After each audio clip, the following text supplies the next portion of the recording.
Why does everyone keep saying I should start before I'm ready? Because if you wait until you feel completely ready, you might never start. Readiness isn't something you find, it's something you build by taking action. Wait. So feeling unprepared is normal, completely normal. Almost everyone who's done something meaningful has started with gaps in their knowledge, confidence, or experience. The difference is they didn't let that stop them. But wouldn't it be smarter to learn everything first?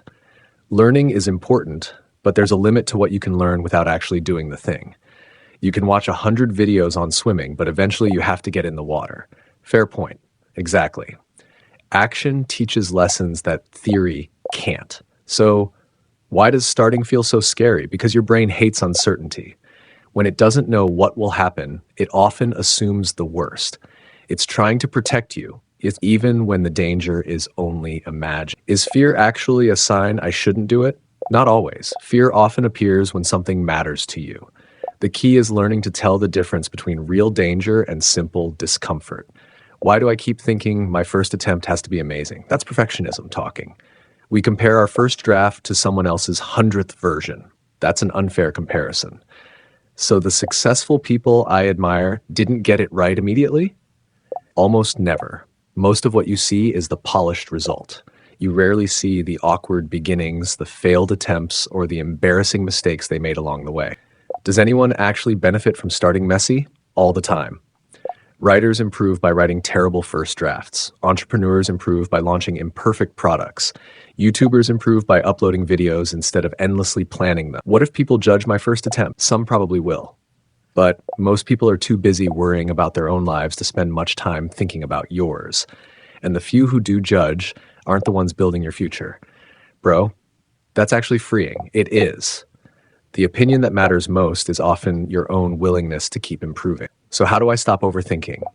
Reduce the size of the decision. Don't think about building a successful business. Think about creating one page. Don't think about publishing a book. Think about writing one paragraph.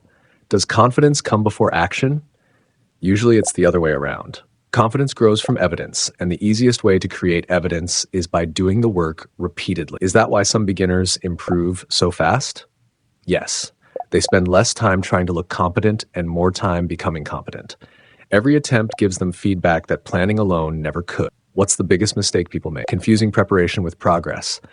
Researching for weeks can feel productive, but if nothing gets created, nothing really changes.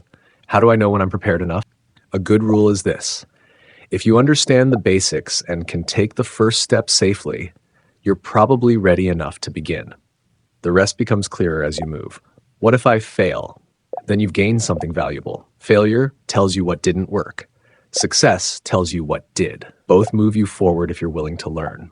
Does starting messy actually save time? Ironically, yes. Waiting for the perfect plan often wastes months. Starting now lets you discover problems early, fix them sooner, and improve much faster. Why do people underestimate consistency? Because consistency isn't exciting. A viral success story gets attention. Quietly showing up every day doesn't. But over time, consistency usually wins. Can small improvements really make a big difference? Absolutely. If you improve just a little each time, those gains compound. Looking back after a year, you may barely recognize where you started. What's one habit that helps people keep going? Stop measuring yourself against experts. Measure yourself against who you were last week. That's a comparison you can actually learn from. What if I don't know the whole path yet? You don't have to. Most paths reveal themselves one step at a time. Headlights don't illuminate the entire road. They just show enough for the next stretch. So what's the biggest lesson here? The people who achieve remarkable things aren't always the ones who felt the most ready. They're often the ones who were willing to look inexperienced, make mistakes, learn quickly, and keep moving. Start messy, improve consistently, and let your future skills catch up with your present courage.